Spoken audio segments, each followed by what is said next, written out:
Prayer for me is a conversation with someone with whom I'm passionately involved. Prayer's waking up to the reality that's there. And God, there's no reality greater than God. Prayer is opening the heart to God as to a friend. Prayer for me is just that daily dancing or dirging or whatever it is in my experience with God. I think prayer is an attitude. I think prayer is a state of mind. And as opposed to viewing prayer as something we do, I think prayer and a prayerful attitude is something you are.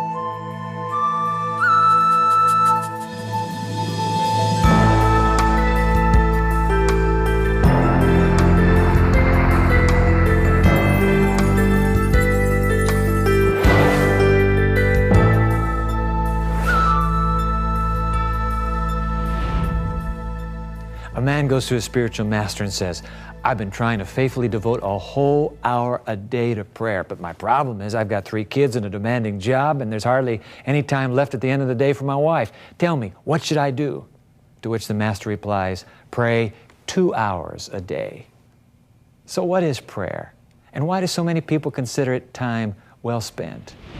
When I pray, I'm not talking to somebody out there, a being that I've never seen or known. I am talking with someone who is passionately involved in my life also. It's not just like a subordinate relationship. It is, but it's more than that. It's a relationship of friends that God wants most of all to be our friend and to have an intimate connection with us. I pray because I need to be heard and I need to hear, and because I get lonely. I think of prayer as my responding to the presence of God. And the presence of God is undeniable. So it's only natural I'm going to respond. Just as if my husband is in the room, I am going to respond to his presence in that room. I like the image of a grandma God. I had the kind of a grandma who was padded and comfortable and could take you in her lap and could give you cookies and was a very comforting person. And I'm sure that my own grandmother has helped me see the comforting part of God. A person's image of the divine often determines what kind of relationship they have with God and how they pray. Some people believe that just a quick check-in at the beginning and end of the day is enough. And others believe it's an all-day conversation, like John Street, the mayor of Philadelphia. I mean, I can't sort of get up in the morning and pray and then, come to work and say, well, I'll get back to that when I get home at night. Well, there's a New Testament verse that says to pray without ceasing. And that always used to lay a guilt trip on me. But now that I'm growing to see that prayer is more just a part of being present to God and remembering God's presence to me in my everyday life. That means when I'm feeling down, when I'm feeling sad, when I'm feeling angry, when I'm feeling happy and joyous, or when I'm, all the varieties of human emotions, God accompanies me in those. There's some days when I don't even want to be around God. There's some days when I wake up in the morning, there are people who wring their hands and say, oh, I didn't say my prayer today. And I think, some days I wake up and I say, God, I love you, but I'm out of here, later for you. And I know that he's never leaving me. But I want to be in an authentic relationship with him that I say, I need my space today, and he will respect it. And he does. That's the kind of God that I know. And so prayer is being engaged in this kind of relationship with this one that I can trust to respect my needs and teach me how to respect the needs of others. People find different ways to stay in touch with God. Sometimes they go so far as to develop special techniques to keep connected. Some of these techniques can be quite creative. I used to have a very small speaker that was hooked up to, like a little boombox, a little stereo. And I'd have that speaker right under the desk, and I would play tapes. And I was the only one who could hear it. And I've actually been in meetings and had people, very, very agitated, and I'm hearing the music and they're saying what they have to say. It's not like I'm not listening and I'm not concerned, but I need to be in a certain frame of mind. I think God is always present, and that presence is healing and comforting and loving and warm, maybe sometimes confronting, but generally it's a very supportive, perhaps parental kind of presence, but often we aren't aware of it. And I think in our praying we become aware of it. Someone once said God was in the details, the little things of life, the things we take for granted. For many people, prayer is a way to sense God's presence in the most ordinary moments of life. So I'm cooking a meal or doing laundry. It's, God, thank you for these clothes that I can wash. Thank you for the food I can prepare. I'm wanting to learn more about experiencing God just in my everyday chores. I think that's really where prayer's at for me right now. You may need to stop and breathe deeply to really appreciate the air. And so prayer is a stopping to breathe deeply of the presence of God. There may be as many definitions of prayer as there are people who pray. When we come back, we'll take a deeper look at prayer and its power to change people's lives. For a brighter future, just say hello.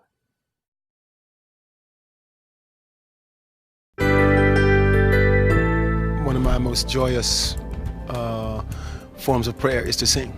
Sometimes it's just sitting down quietly. A lot of driving and praying, with my eyes open though.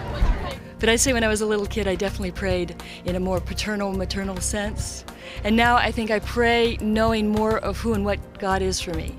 I've thought of prayer before as asking for something, and now I've realized that for me prayer is accepting what already is. So it's opened my eyes that I may see the glorious reality that's really here. My life is a prayer, of course. Yeah. Is prayer just the power of positive thinking, or does it really make a difference? I mean, when you get right down to it, is there evidence that prayer actually works? I have a real close relationship with prayer. A couple of years ago, I was in a coma for 30 days. I supposedly had cancer, humongous tumors, huge. I'm supposed to be dead. I'm the healthiest dead person I know. Hey, I can honestly say he answers all my prayers. It may not be exactly when I want him to, but he's always right on time. And I just woke up and did the marathon that year, actually. Purely almost superficial level, once I prayed that I was going to get an A on a test, and the next day it happened. I had a financial concern that I was very concerned about and prayed very hard about it for a few days. And then I had a job dropped right in my lap, so it was very nice. I feel like it was a direct answer to prayer. My friend just beat cancer, and I spent a lot of time praying for her. And she just beat it, and I owe that to God. I feel like many things I pray for have come true. Usually I pray for the Lord's protective covering over my family and my friends. Like if I'm scared and I can like say a prayer to God and I like get the power and I'm not scared anymore. You just ask God for guidance as to how you should be living and the choices that you should be making. Maybe it's career or family or things of that nature. For instance, I just took a new job and I kind of prayed about guidance through that whole process. Many people count on their involvement with God to help them through their everyday ups and downs. But prayer also seems to work for people in the darkest times, the times of deepest need. When my mother was dying, I remember going into the lower level of our house and just stretching out on the floor and yelling at God and saying, how can you let this happen? How can you let this happen? And I don't know that I expected anything, but I wanted God to know how I felt about it. But my sense of God's response was that God also wept with me, that God was with me in my grief, and that it was a loss to God that my mother was dying. Dr. William Harris is a professor of medicine at the University of Missouri School of Medicine. He's the director of a lipid research program at St. Luke's Hospital in Kansas City. He participated in a scientific study designed to measure the impact of prayer on the health of hospitalized heart patients. We decided to use sort of a randomization scheme to place people in a prayed for group or not prayed for group based on whether their medical record number was even or odd. And those of us who were actually organizing and doing the study didn't really know which group, even or odd, was being prayed for. That was something that was determined by one person in private at the beginning of the study, and then that was kept secret throughout the study, so nobody knew who was being prayed for. We had organized a group of about 75 individuals in the community who volunteered to be our, what we call intercessors, the people that would do the praying. Those 75 people were organized into teams, kind of randomly placed into teams, 5 people each. So we had 15 prayer teams, as it were. And as a new patient came in the hospital into the coronary care unit, they came up on the computer in the chaplain's office. The chaplain secretary, who was kind of our study coordinator, she would then determine whether their medical record number was even or odd. And we now know that if they were even, she would write their name down on the prayer group list. If they were odd, they'd be written down on the control group list.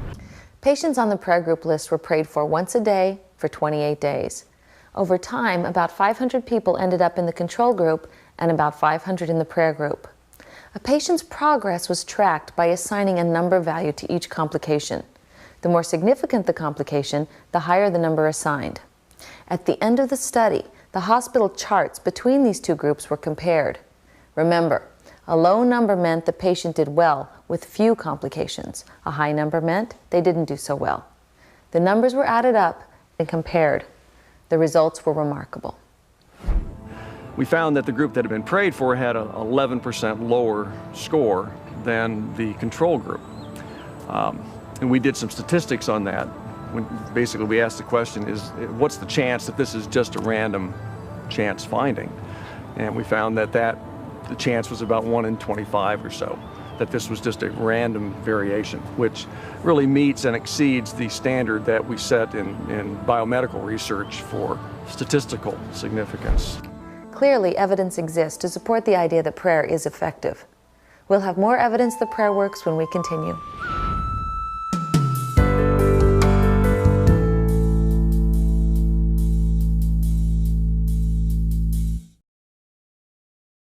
Hello. Hello. Hello. Hello. Hello.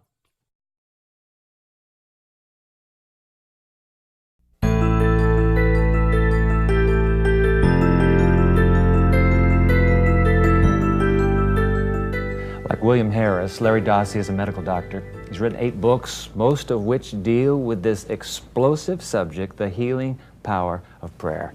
Larry, welcome to The Evidence. Dwight, it's great to be with you. I'm telling you, explosive is the word. Wow. Is this stuff really for real? Dwight, the key point here is that this is bottom line, no fooling around, solid, bulletproof evidence in my judgment. This is not fringe medicine. No. This is beyond what we call anecdote and just patient stories. Okay. This is an approach whereby we put prayer to the test like we would a surgical procedure or a drug. And you can hang your hat on some of these studies. Now, when you say we put prayer to the test, what kind of praying? Usually, the people who are doing the praying are invited to pray in the way that's most authentic and meaningful for them. Usually, Christian has yes, Judaism, Jewish prayer, Islamic Hindu, prayers, Hindu, Buddhist, the whole thing. You name it. Okay. Now I've got your book here. This is your newest book, Reinventing Medicine, correct? That's it. You, not allude, you actually spent a couple pages on this incredible study of AIDS victims. That's right. You took the toughest human condition and applied prayer. What happened? Well, the study did look at AIDS, for which there's no medical cure. And the people not only had AIDS, Dwight, they had advanced AIDS. This was not early AIDS. I see. And so in the double-blind study, again, Nobody knows. No one knows. Somebody's praying for me or That's not right. praying. Okay. People are treated conventionally with the best medical care, but half the people are extended what the researchers call distant healing, which often involved prayer. And so the people who... Now, when you say distant, excuse me, Larry, yes. but you say distant, you could be 100 miles away or 200 miles away, not just across town, or Try not down the hall. the other side of the earth. Is that These right? You have people, in some studies, have been separated as far apart as you can get two people on the other side of the earth, and the effect still comes through. So in the AIDS study, the people who received the distant healing, also known as prayer, died less frequently. They had fewer what we call AIDS-related illnesses that kill people with AIDS, such as meningitis and pneumonia. They had to go to the doctor less. They had to go to into the hospital less, and if they were hospitalized, they got out sooner than the people not receiving the prayer. Their mental state was healthier and better during the treatment period, and I will assure you that if what was being evaluated had not been prayer or distant healing, but a drug, this would have been called a therapeutic miracle. Really, a breakthrough. By the way, this is getting into medical schools now? People are actually allowing this to become a part of curriculum? It's spreading. Really? How many medical schools are into this? Well, 7 years ago, there were only 3 who had anything to do with this. Currently, out of the nation's 125 medical schools, over 60 have actual courses looking at this evidence. Is that right? Duke University's in on this? Duke is big. This is the most high-profile study going on in the country now. And in this study at Duke, this involves people with angioplasty who have to have this done on an emergency basis. That's where they dilate your coronary arteries. So they solicit prayer from prayer groups from around the world for the people in the treatment group. We have Hindu prayer, Buddhist prayer, If I Jewish were in the prayer. hospital, I would sure want to be on that prayed group. Huh? Well, you should want to, because here's what the study shows. The people who receive the prayer have a 50 to 100% fewer side effects from these angioplasty procedures than the people who are just treated ordinarily. You'd better hope that you get involved in the prayed for group. Yeah, fascinating. Now look at, not only, and this is what is so intriguing to me as I was reading your book, not only is prayer affecting the one being prayed for, but you've got a section here on the effect on the prayer, the one who's doing the praying. Explain. Yeah, this isn't often looked at, but it should be. You know, if you talk to people who pray and believe that prayer works, and you pick at them and you say, why do you do this? Sooner or later, they'll just sort of throw up their hands and say, well, you know, it kind of makes me feel good. And so there is one study that looked at the health benefits not only of the group receiving the prayer, but what happened to the people during this study who were actually doing the praying. And they improved equally. The people's health who were doing the praying improved equally compared to the people who were receiving the prayer. So this stuff seems to be good not only for the prayee, but for the prayer as well. Okay, so I'm watching the evidence right now, and I'm thinking, I got to try this. What should I do? I want to become a prayer. Larry, what do you tell me to do? Here's what's most important. And if you were praying, you need to look inside your heart and see whether or not you have compassion and love and deep, genuine caring for the person you're praying for. If you have that, your prayer probably is going to work. Not because there's something emanating from from the organism itself, because you talk about that's been actually squashed, but something else is happening. What's happening? I'm glad you brought this up. You know, people talk about sending energy when they pray. Forget energy. There's nothing that is apparently sent. No transmission. There's nothing seems to be transmitted. Okay. Here, we've got to go beyond those old energy concepts about how prayer works. We're into a new way of thinking here. This is tough for people to get over, because when we think about praying, we think about sending something to somebody. So it comes out of me, all thought consciousness now. It's received by I believe you call it the absolute, is that it? Well, the absolute is my favorite term for the Almighty, for God. Listen, we should not get hung up on how this stuff works. What medicine is really good at is saying that it works. We don't really understand how prayer works at a distance. We just have to be honest about that. But you know, often in medicine, Dwight, we know that something works before we have a clue about how it works. We can do the studies and show that it works, but we may be a while in understanding how, but that's all right. And the critics are standing up and cheering.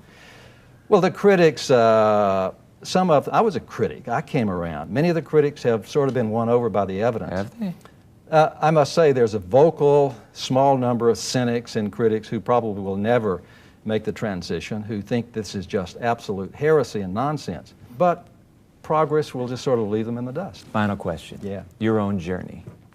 You started out believing in prayer as a kid. You allude to it. in both these books. Right. What happened? I went away to college, fell in love with science, Yeah. became an agnostic, Yeah. thought that I had finished with all things religious and spiritual. But after becoming a physician, I saw patients who got well with prayer. I bumped into the evidence for the scientific evaluation of prayer. And frankly, I got to the point of saying, look, this looks as if it meets the criteria of science. Are you going to honor this in your own life with your patients and pray for your patients? And I answered that affirmatively. And then I began to follow the research and encourage the research in this area. And so I can't imagine my life working without prayer. Larry Dossey, great to have you on the program. Thanks, Dwight. God bless you. What do you think? Would you like some more information? I'd like to invite you to check our interactive website. You can find us at www.theevidence.org. I'll be back in just a moment with some closing thoughts.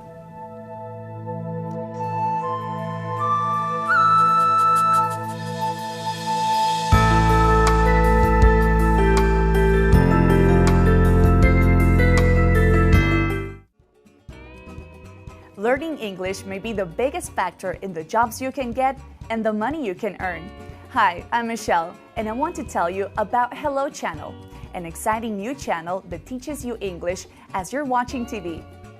As you watch Hello Channel, you'll see, read, hear, and speak English, and before you know it, you'll be on your way to a better job and a brighter future.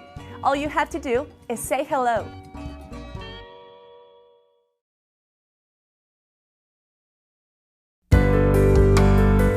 Anatoly Levitin was a Russian writer and historian who spent years in the Siberian Gulag. You would think that prayer in a place like that would seem frozen to the ground. But Levitin came back with a surprising discovery. The greatest miracle of all is prayer, he would later write. I have only to turn mentally to God, and at once I feel a force that pours into me from somewhere, into my soul, into my whole being. We've looked at hard evidence today indicating that prayer does make things happen. Scientific studies have highlighted the connection between prayer and response in impressive ways. And yet I think it's important to remember that all our prayers have one essential answer: God. Our prayers are much more answerable as a means to that end. I have a feeling that's the secret to those individuals who have reported such dramatic answers to prayer. They are really aiming at something beyond. The greatest thrill of answered prayer isn't necessarily getting what we ask for, but reaching out to touch someone beyond yourself, to touch someone who's always been there. In other words, to commune with the divine. For me, my conversations with God are one of the greatest evidences that God exists. That's what I think. I'm Dwight Nelson. Join us next time for more of The Evidence.